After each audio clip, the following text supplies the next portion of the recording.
Le commissariat de Trento a arrêté 9 personnes de la province de Trento et d'ailleurs qui, suite à la régularisation récente des collaborateurs domestiques et aides familiales, procuraient, selon les enquêteurs, de faux contrats de travail pour permettre à des immigrés irréguliers d'obtenir le permis de séjour contre compensation. De personnes prises en flagrant délit alors qu'elles s'échangeaient de l'argent et de fausses attestations sur la relation de travail ont également été arrêtées les jours derniers en Toscane par le commissariat de Florence pour fausse régularisation de collaborateurs domestiques et d'aide familiale. Les agents de la répression des fraudes ont par contre découvert des centaines de fausses régularisations pour le travail domestique en décembre dernier à Vicenza. Les résultats de la collecte sélective dans la commune de Trento sont déjà très positifs. Le service de ramassage porte-à-porte vient d'être étendu ces jours derniers à la banlieue. Avec environ 60% de la commune desservie, la moyenne pour la collecte sélective a été de 59,33% en février, soit 1% en plus par rapport au mois précédent. Ce sont les villages sur les collines où le système est bien rodé qui font augmenter les statistiques avec 72% de déchets recyclés.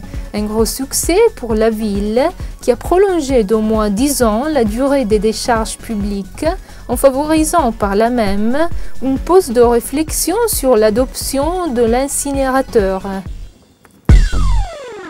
La Fédération de la coopération cédera le site de l'ancien établissement Italcementi à la province de Trento en échange d'un terrain.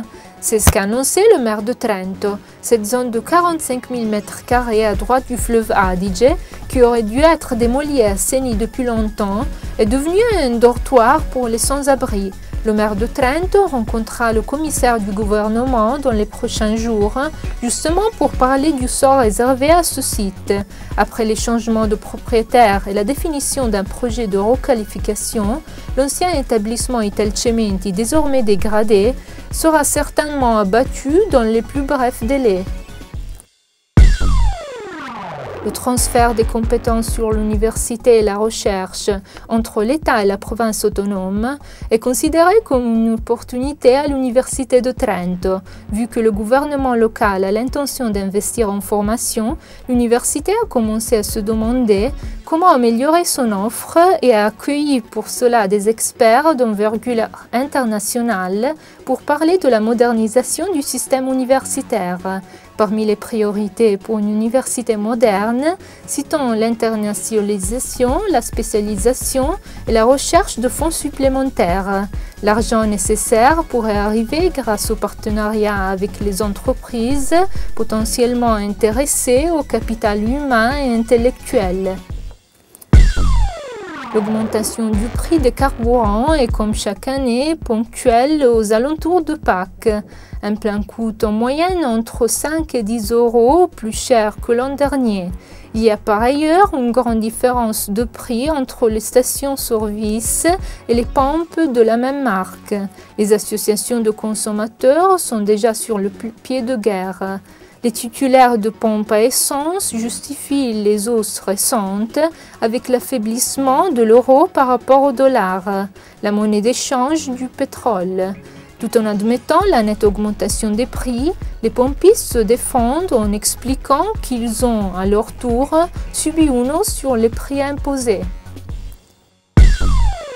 Même si la loi autorise l'ouverture le dimanche et les jours fériés, le Shop Center Valsugana de Pergine sera fermé le lundi de Pâques alors qu'il avait ouvert ses portes l'an dernier, malgré des semaines de protestations syndicales. Ce centre commercial a au contraire décidé spontanément de ne pas ouvrir en ce lundi de Pâques 2010.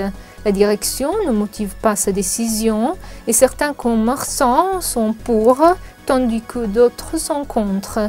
Les syndicalistes, qui parlent d'une réforme du commerce à orientation consumériste, sont contents. Ce serait, selon les représentants syndicaux, une réforme destinée à peser sur les épaules d'un grand nombre de travailleurs.